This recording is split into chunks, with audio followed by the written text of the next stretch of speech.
Okay, so before we start, just one quick thing from the last pasuk we did, which was 21:3. Aso tzedakah mishpat nivchar l'Hashem mizavach. So I think while we were doing the pasuk, I was thinking to myself, where do I know this notion from that God prefers tzedakah and mishpat? Like something in my mind was like a source of that God likes tzedakah and mishpat, and then it only hit me this morning.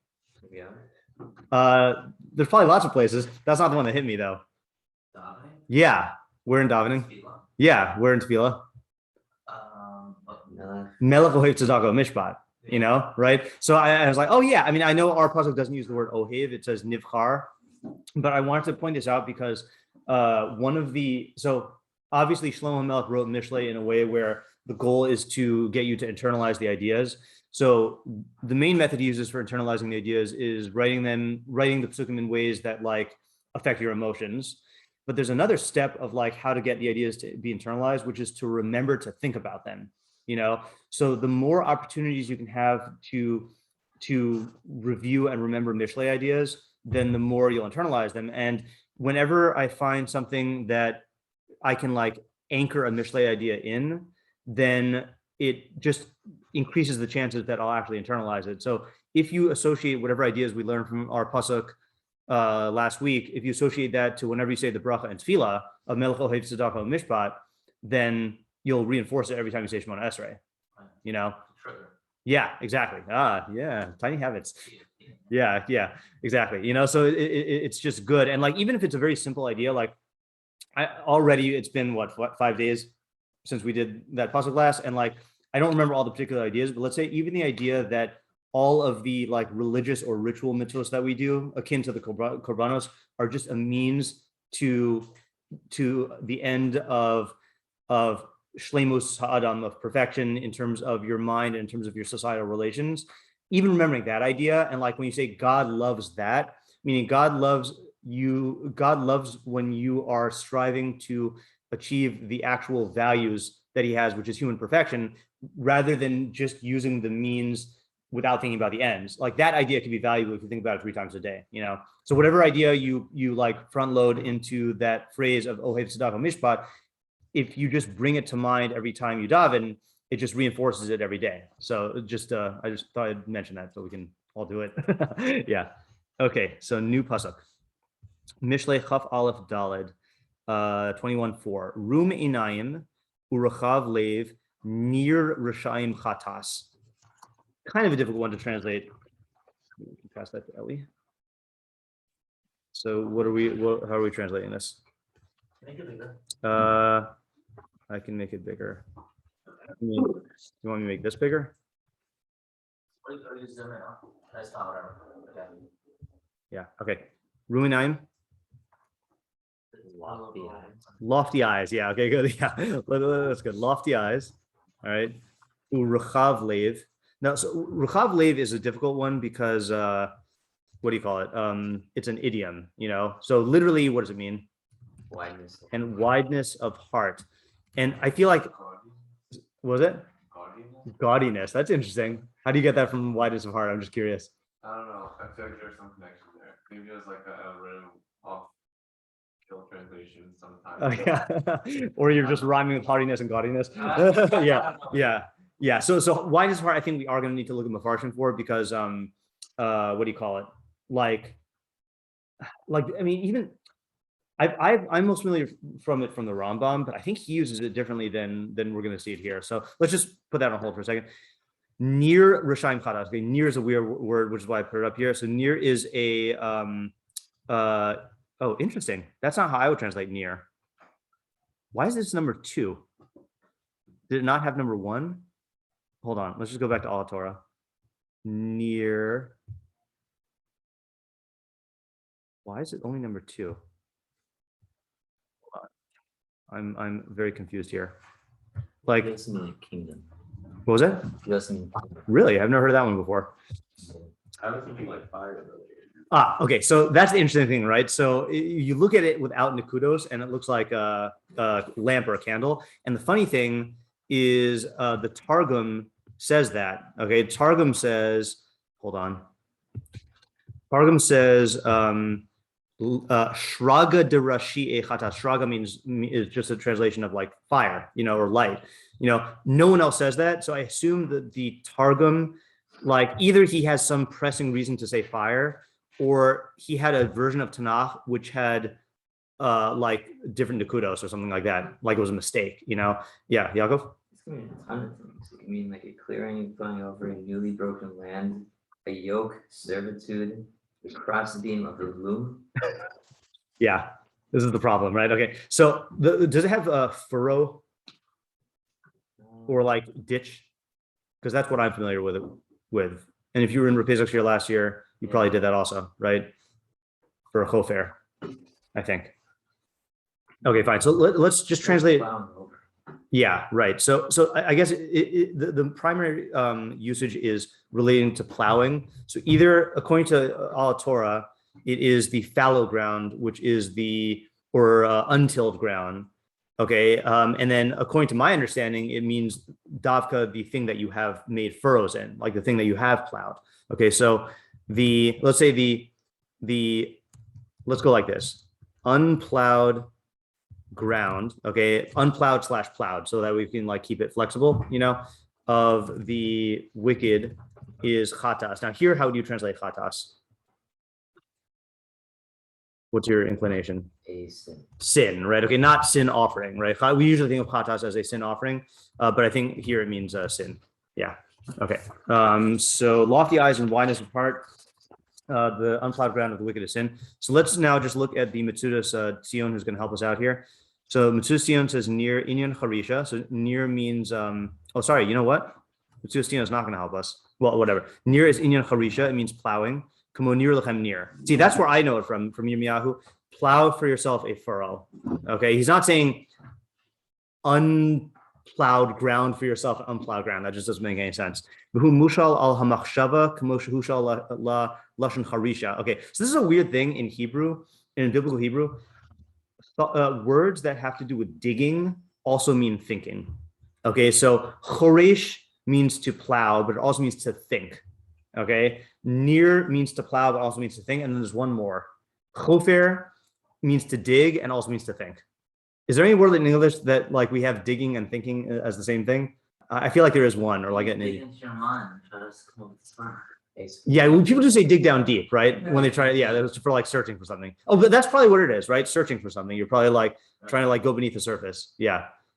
We don't have any straight up words though for like that mean thinking and digging, right? We just use it as a mashal. Because I'm just looking for it, because then we should use it here, but whatever. Yeah. Okay. So that's what he says for that. And I'm going to jump the gun here for a second and just show you the Metzudas David. I don't know why this is not in Metzudas ציון, but he says Rechav Lev. Actually, no, I'm not going to jump the gun here. Hold on. Look at, or am I? Yeah, Rechav Lev. Yeah. Rechav Lev, he says, Inyan bakashos ta'nugim harbe v'hatayva lahem. So, like excessive pleasure seeking and desiring them. Okay, so let's translate wideness of heart here. Okay, so lofty eyes. Are we comfortable saying lofty eyes means haughtiness? Right. I think like that's plain pshat. I don't think that's an interpretation. Okay, haughtiness, and then wideness of heart is what word do we want to use for like having lots of taiva and seeking pleasure? Desire. Yeah, but we got to get the word, hedonism, right? Yeah, I was gonna say like we got to get the idea of excess in there. Okay, hedonism. Okay, Hedonism, what does that mean? hedonism is when you make your life revolve around seeking physical pleasures. Yeah. Okay, fine. So that's that. And the unplowed ground of the wickedness is sin. Okay, so Metzudas ציון just said that that near. So he says near equals thinking. Okay. Here we go. Yeah.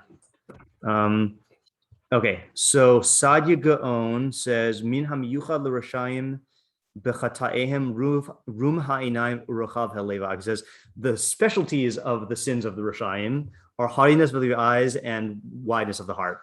Okay, so it's like that's what they specialize in. Okay, I'll just put this here. The sin specialties of the wicked are haughtiness of the eyes and wideness wideness of the heart. And then the Targum, again, I'm going to ignore the Targum because I hate to say that the Targum just made a textual mistake. No one else says that this should be read as ner. Everyone says it should be near, and those are completely different words, So it's just weird they say shraga, like a candle, So we'll just ignore that just because no one else is going to take that for now. Is Sadigan limiting it, the highness of the eyes specifically? So it's a good question, right? Because he doesn't, since Sadigan is a translation, he, I guess, has a choice whether he wants to preserve the mashal of Rumei Naim, or he wants to interpret it by giving, like he could have just said gaiva, Yeah. So I don't know if he's like davka, like limiting it to the eyes, or if he just wants to preserve What does that mean, limiting to God? meaning, because the pasuk doesn't use the phrase haughtiness, like it doesn't say gaiva, it says highness of the eyes or loftiness of the eyes, which means gaiva. But Sean's asking, like, is there something specific about like that form of gaiva or that expression, All right, so let's just look at the English and then we'll ask our questions here. So Arskor says haughty eyes and a proud heart. Oh, so they want to make Rachav Lev into another type of pride. Okay. Are the plotting of the plotting. That's the word. When you plot comes from ground and from thinking. That's the best word we have in English, right? That has both of them. So the let's just do that. Okay. The plotting. The plot. Let's say plot of the wicked is sin. That way we preserve the idea of unplowed ground and also like planted ground. So Okay. why don't you just put in parentheses then? Okay, sure. Plotting. Yeah. Yeah. Actually, we should do brackets to differentiate it from the parentheses. Okay. Fine. All right. So that's our scroll. Living Knox says haughty eyes and a greedy heart. The tillage of the wicked is sin. Okay. I can't remember last time I used the word tillage. Probably just that second ago. Alter says haughty eyes and an overweening heart. I don't know what overweening is with an EE. Oh, is that what it means? To wean? Okay, interesting. Yeah. Overweening. I just don't know how he gets it from Rechab. Or what do you say? The furrow of the wicked is offense. Okay, fine. All right, I like our translations better. All right, fine. Yeah, Yaakov. So they're connecting the first step to the second half as being like a hyphen, like it's like an explanation. Yes. Yeah, they're saying Rumeinaim Rechab Lev is like one quality that are somehow like, just different descriptions or something. Whereas we translated it according to Mrs. David as two qualities. But I'm saying it's not like a list of three things. And I don't Oh. know. Oh, correct. Yeah. So okay, so that actually is a good possibility. So in other words, what Yaakov is saying is this a list of three things that Rumeinaim, Rechav Lev, Nirashayim, they are all chatas, right? Or is it saying Rumeinaim, Rechav Lev? I don't know what it's saying about that. And then Nirashayim chatas. It almost, it reads smoother the way you're saying it, right? Like each of these things is a chatas of the Rashayim. Okay, yeah. So I guess let's just ask that as a question here. Okay, is this? I'll make this bigger. It's funny. No one ever asked me to make this bigger, but because Ariel asked, now we all get benefit. Okay. Is this? I'm not gonna make it too big. Yeah. Well, usually you sit here. I know Yaakov's almost gone. Oh. Usually you sit here, don't you? Like next to Yaakov. Okay. Is this? Yeah. What was I gonna say? Just random fact. I read a speech from the Rav from the dedication of a Hasidic shul in Boston, and he said that one of the things about the differences between the Misnagdim shuls and the Hasidic shuls is that in the Misnagdim shuls they had reserved spots, and the Hasidic shuls didn't. And he was saying how that's like an advantage of the Hasidic shuls, that it was everyone was on equal footing. That like first come first serve. But then I was thinking, there is a reality of a makom, of having like a makom in tefillah. So I don't know how he reconciles those two things, but I mentioned that because I was thinking about it. Okay, so is this a list of three things that are all chatas, or is the first half of the pasuk a separate clause? Okay, and I don't know how you would read that clause, that just Rumeinaim Rechav Lev. It doesn't really seem to be actually like saying anything about them, I really don't understand this pasuk at all. Yeah. No, it's like, it seems that Good. You're saying good. Say better. No. all the eyes and wideness of the heart are like specific Yeah, And then the plotting of the wicked is sin. It's like, that's the. right. So that's The broader category, it's like taking those two things and putting them into one, like those. yeah. So I mean, I think you are expressing the question on the second reading, which is if the latter, meaning if the second half is a second clause, then how are we supposed to read the first one? We're supposed to read the first half. Okay, right? Like just listing two particulars and then saying a full sentence, Yeah. Okay. Yeah. Just definition questions. Yeah. What is What is room einayim? room einayim? And then we'll incorporate Sean's question into this. Is this just a synonym for haughtiness, or is there a specific implication to the focus on the loftiness of the eyes? Okay. And then what is rechav lev? Is this just an idiom for hedonism, or is there some specific implication we get from wideness of the heart? Wideness of the heart. Yeah. Okay. Good, that answers the first question. Yeah. If we're going to read it as two separate halves, and what's the connection between? Yes. Right. So well, then how are we supposed to read the first half? And what is the connection between the two halves? Yeah. Yeah. Ali? Is it possible that the Rosh Einayim and Rechav Lev are the plotting of? Okay, that would be, let's see, Room einayim, Rechav lev. So it is possible. It still is awkward to read, right? Because then you'd have to. Well, yeah, that's gonna be difficult no matter what. But I'm saying, like, just in terms of the sentence, like, how would we read it? The haughtiness of the eyes, the wideness of the heart are the plotting of the wicked, which is a sin. Like, you kind of have like, right. So I'm not gonna give up on that possibility, but we would want some way to read it, Like you could say they are the plotting of the wicked sin, I guess. Or right. You have to right. So yeah. So hold on. Meforshim. Room einayim, Rechav lev. Near. Yeah. Let's just keep it on the back burner in terms of trying to find some way to syntactically make sense of it by inserting words. Yeah. Yaakov. Also, what is near Hashem? Yeah. What is near Rashaim? Right. What is near Rashaim? Okay. We'll just say this again. Is this just an idiom for thinking, like plotting, or is there a specific implication we get from the digging mashal? Yeah. Another question. So in Yaakov's first question, is one way of reading it is lofty eyes is a sin, and Each of the three is a sin. Yeah. To me, that's that's the simplest way to read it without getting involved in like crazy ways to read the thing. Like, really, you think that's the simplest way? I think it's the simplest way because we don't have to insert anything. We could just say Room einayim, Rechav lev, and Yerushalayim. Each of those three are the sin. But what is plotting of the wicked? What is plotting of the wicked? Like, what is that? When the wicked plot to do evil. And how is that different from both?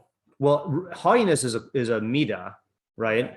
And wideness of the heart is also a midah, and plotting is an activity. But wideness of the heart means like your emotions and like what you're going to do. Well, according to Mitzudas David, it means pleasure seeking, right? Like excessive pleasure seeking. So it's saying that there are three things that characterize the wicked that are all sins. There's their haughtiness, there's their pleasure seeking, and then there's the fact that they plot. That's why I'm saying it's like that's the simplest one. I just want to get back to the question. Sure. What's the vet? So how are you reading the vet? And oh yeah, so I saw someone who allows me to cheat. Check this out. I think. Look at Rabbeinu Yonah. Actually, I don't know if this is actually true. I just skimmed them really quickly. Rabbeinu Yonah on the next page because it's where he starts. Oh, maybe this is a different possibility. So he says just the first line of Rabbeinu Yonah, "Kamo vichatas ukamohu shemesh yareach." So he said. So what he's saying is sometimes in Hebrew there is supposed to be a vav, but it just doesn't have a vav. So he wants to read it as, let's see if we can put this together. Hold on. He wants to read it as though there is a vav Oh, so that makes it even worse. Yeah, See, that's how I was curious. How is it? so okay. Well, let me do this. Okay, I'm gonna borrow Rabbeinu Yonah. You see what I'm gonna do, right? And add in a vav here. Oops, sorry, a vav here. No, hold on. Okay. Yeah, that's, Hebrew. that's, maybe it's time. We don't hold by nichush. Okay. So room inaim ruchav. Sorry, that's not even the place where I want to put it. Like that. That's what I want to do. Room inaim ruchav lev v'nirashayim chatas. That would be the simplest way to do it. It's just three things are all chatas. Uh-huh. Yeah. So that's what Benny was explaining. Well, what Rabbeinu Yonah does is he puts it. Bechatas? Yeah, he puts it here, which that seems to me to make it even worse. What does that, what does that do? Hardiness of heart and wideness. Sorry, hardiness of eyes, wideness of heart. The furrows of the wicked and sin. I guess we'll have to read this interpretation to see what how he reads it. But I'm gonna whatever take the liberties to do that. I'll put it in gray so that you don't actually think it's part of the pasuk. Yeah. Yeah, Sean. Okay, if you're reading it that way. Yeah, then my what is way? Kaddish? Yeah. You're saying the haughtiness, Yeah. hedonism, and plotting are all sins. Yeah. What are you telling me? Well, okay. First of all, we're not going to demand an idea just from the translation, but I think that this is ripe for a chiddush, Right. right? Why? Okay. Well, let's listen to our questions first. You'll be the first on tap for trying that one. Okay. Are there any other questions? Well, we'll ask that question in general, right? Which is, what is the chiddush? Okay. What's a sin? Yeah. Yeah. What does chatas mean in this context? And by the way, there are two translations for chatas. Okay, there's sin, and then there is missing a target or mistake. Okay, is how we would say it in English. Okay, those are two separate usages in Tanakh. Yeah. I'll just say with that differentiation, insofar as what's the practical application, Yeah. it's easier to tell someone this is a mistake that you're doing. And so they're not going to do something that's going to lead them to something that's going to be harmful to them. versus Yeah. Just telling them this is a sin. Yeah. Mistake. Yeah, mistake is right. Mistake is like a pitfall that you might fall into, whereas a Yeah. sin is like a condemnation of Yeah. something more intentional. Yeah. Any other questions? I guess one question we have to have is who's the audience, right? Because we're not talking to the Rishayim.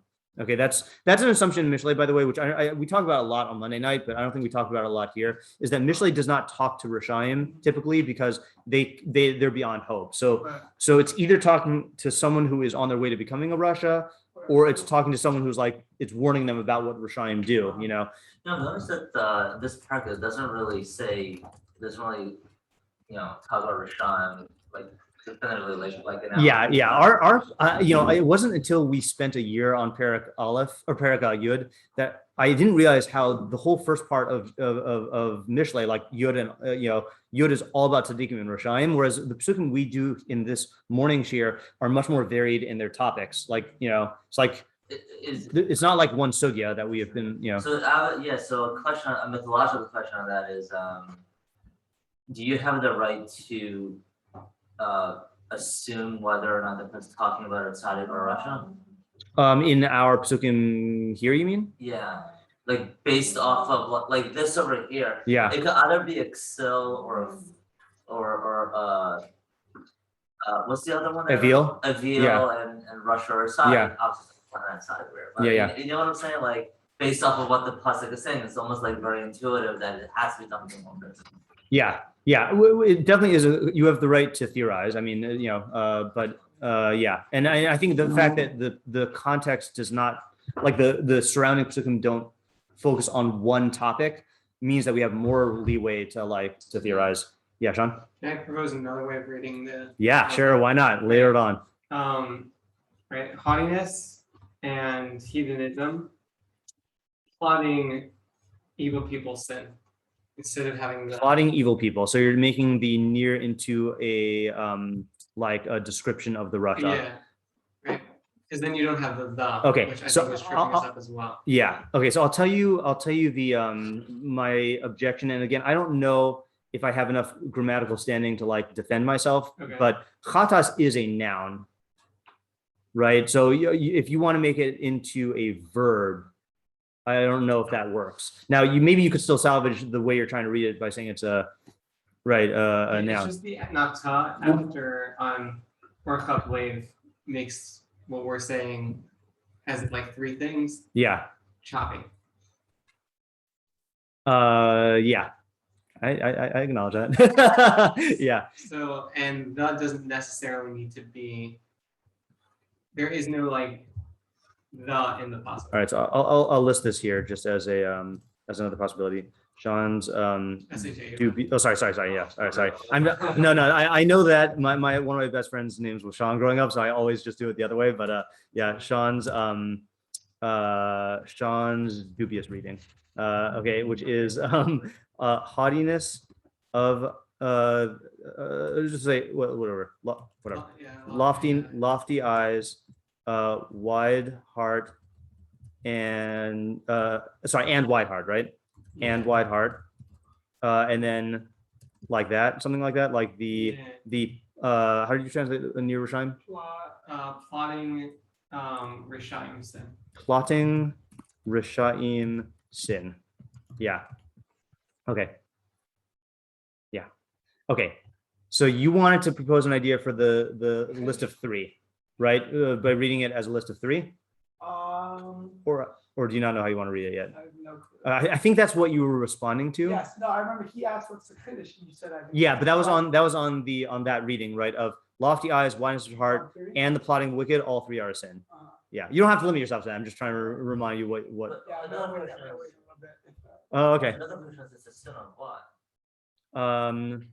Of what? Yeah, that's a good question. Also, right? I mean, so I guess let's say what does chatas mean, and what is it telling us? What's the source of this sin also? Like what? Well, if the pasuk is teaching, if you're reading it the triplicate way, the triple list, then it's telling you. So okay, let me just answer. I'm going to answer Sean's question halfway, which is what's the chiddush?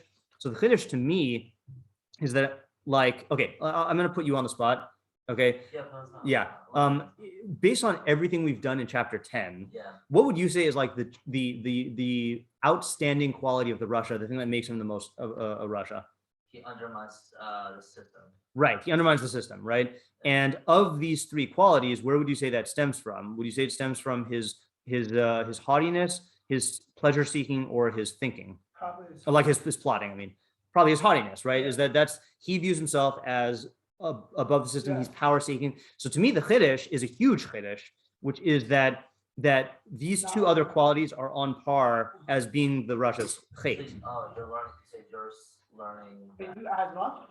Like, if you're Something like that. Yeah, I don't know. I didn't work out the ideas yet, but So you're learning the pasuk as equal, not an add-on to the first one. yeah, meaning that the Like a list of things versus this one plus this one Yeah. plus that one equals. yeah, exactly. Yeah, you know what? I'm just gonna since I didn't write it out, I'm just gonna spell out the triplicate reading. We'll call it. Okay, which is lofty eyes, wideness of heart, and plotting of the wicked are sins. Are right. Each, or let's say each is a sin. Yeah, yeah. You already gave a massive approach over here. I know. Yeah. Yeah. So It's hard to get. It could hard to still be- analyze. it could still be that hardness is the greatest cause because it's first. and the- Yeah, only there I feel like you're going to run into the problem of the and wideness of heart, because haughtiness, like in other words, either haughtiness of eyes and wideness of heart go together, or they all three go together, but the and is like difficult, you know? Yeah, Ellie? No, I don't know, I was just thinking, kind of like that earlier point when if you look at haughtiness and hedonism, is the plotting of a wicked person, but like,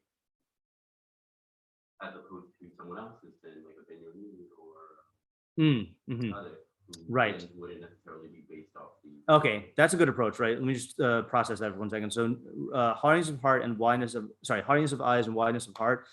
And how's plotting fit in? It is, right, so that's the only thing that's. So, okay, maybe you could say, okay, hold on a second. Did that other reading work better? Because we don't have to say plotting. We could say is the hold on a second. The unplowed ground of the Russia is a sin. Does that fit in better? Meaning that, well, okay, the essence of what you're trying to say that I got is that it's kind of like, it really fits in what Wasadi going, right? Meaning the specific ways in which Rishaim sin are haughtiness of eyes and wideness of heart, but other people sin in other ways. Right. It Right. seems to be their like main motive would be. Yeah, exactly. Yeah. That's a good reading. It's a cause of their sin, though. Yeah. Or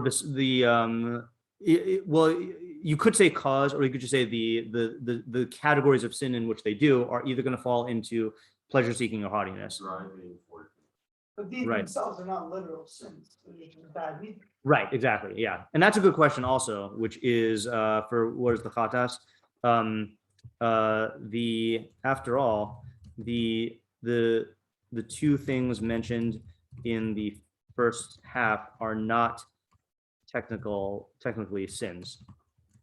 Right? Yeah. You had a snap? I did. Remember in Targum, we defined either Axilla and Avil as an individual who wants to avoid pain. Well, remember a lazy person is someone who wants to avoid pain, and I'll tell, the lazy yeah, person. yeah, who wants to Was avoid that immediate the- pain. The who is that? So, well, no, it's a separate Mishlei category. Oh yeah, but Yeah, but it's interesting because hedonism is all about the pleasure. Yeah. The pleasure. right, and right. avoiding So pain. Sadigon says that there are two fundamental traits that in foolishness. There's when your top priority is avoiding immediate pain, and that's the lazy person. And then there's another one where the top priority is seeking immediate pleasure, and that's the fool. So one of those is going to win out. Right. yeah. Right. So I wonder if you take a lazy person, Yeah. like that, and you take a Russia, is it, like two, they both have, they each have a chait that they're emphasizing on. I mean, like each one has their own quality of faith. Yeah, Maybe the pasuk is not speaking about, and work with me over here. I don't know. I'm just thinking aloud right now. But maybe the pasuk isn't talking about like who's a greater, Russia, or like who's a great, what's a greater flaw. yeah, Like each person, in its own right has an extreme flaw that's almost like, like equivalent in the sense that like is both extremely harmful to that specific person. I lost the thread of your idea here. You can think about it and formulate it. I just want to say one thing before I forget. No, that's fine. Did I forget? Oh yeah. A new question. A new question, which is, and maybe this comes from me, but I think I can back it up. I don't associate Rishaim with hedonism, with pleasure seeking. Fools I associate with like all out pleasure seeking. But if you look at Rishaim, even throughout history, if anything, Rishaim are willing to restrain their unbridled pleasure seeking so they can get more power. So I'm just going to ask this: if Rechav Lev means pleasure seeking, is this really a quality of Rishaim? That's a Don't- cool answer. Okay, good. Don't they curtail their pleasure seeking in order to obtain more power? Like the fool is the one who just goes all out pleasure seeking. And in fact, in Rabbeinu Yonah lingo, Ksil is the pleasure seeking fool, not the Russia. Yeah. Can I just ask what that was working with Orchav Lev, meaning hedonism? Yeah. So it does sound, just without inputting the word hedonism, Yeah. Orchav Lev does sound more like that's not a particular like quick pleasure. It does sound like a grander ego pleasure. Okay, so this triggers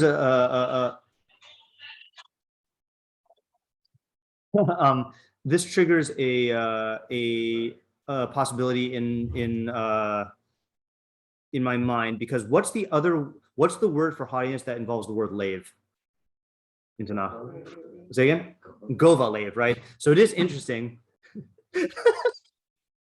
It is interesting that that Gova Lev and Rachav Lev seem like, I think we can assume that they are about the same thing. So I like that approach that Gova Lev has something to do with ego, but what would be wide ego as opposed to high ego? Hold on, do we even ask this? Oh yeah, so we asked this here. Let's just add this here. Is this related to Gova lave, haughtiness of heart. Yeah. Let's just think about this for 1 second here. Hold on a second. A high heart and a wide heart. Like, what would that mean? A wide heart? I feel like it's kind of more like there's like more things that you're chasing after. Yeah. Which is wide or high? Why? Yes. I Yeah. agree. High But is it ego. also related to the ego, or is lave mean something else? In other words, like this: is highness of heart ego and wideness of heart? Say this one more time. Is lave ego, and highness of lave is haughtiness, and wideness of lave also has to do with ego, or is lave something else, and highness is the ego, and wideness is some expansion of that? If that makes any sense. Could be like an interrelationship. Yeah, that's what I'm Maybe looking it's for.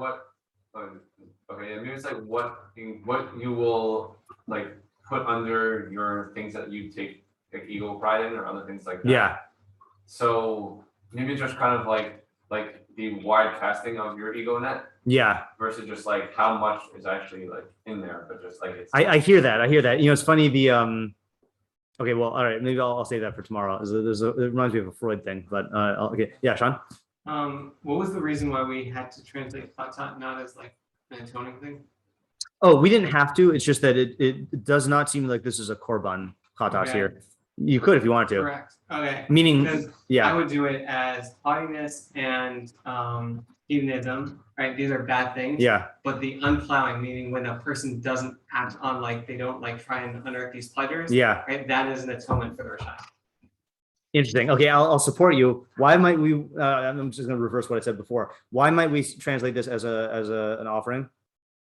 Because the previous pasuk is talking about zevach. Yeah. Yeah. Okay. So say your idea one more time. Right. So haughtiness of heart. Haughtiness and hedonism are like bad things for Russia. Like, Yeah. And right when he has these things and then doesn't like plow them, like he doesn't like try and like cultivate these pleasures, right? That for him is like an How is that an atonement for him when he doesn't? right. The resistance of right if he's been like trying to unearth pleasures and then he like steps back from that, that is like a Oh, if he. Okay, hold on a second. So you're saying. restrained. Yeah. But, like unplowing is like you have a field that you can be like cultivating all these things from. Yeah. Right. Like all the foods that Yeah. are gonna like cause this man like Yeah. right. Fields are often very much associated with like look at my great field. Yeah. So there's haughtiness. Yeah. They're also very much associated with like produce, like all the food that like I now have. Yeah. Yeah. Right. So the fact that he has this thing that he can be building off his like prestige and building off like his wealth and Yeah. and then he doesn't use it for Yeah. those things. Yeah. Right. He recognizes that if he goes and uses this thing, then it's going to cause him Yeah. like riches. Then Yeah. like so not doing that is like Yeah. an atonement. And that's nothing if not creative. It is very creative. I can't spell out what my objection is to it. It's definitely a creative reading of the pasuk. I guess the funny thing is the chatas of a rasha. So just the move you're making is chatas is that which atones. So for the ordinary person, chatas would be doing tshuva, right? Yeah. And you're saying like, okay, but for the rasha, like the bar is much lower. That for him, merely refraining from cultivating his fields of haughtiness and pleasure, that is his chatas. Yeah. Like in a sense, like a person who's already far gone, Yeah, right? Them pulling themselves back from it Yeah. is in a sense a positive for them because they're already in like a negative framework. yeah, right.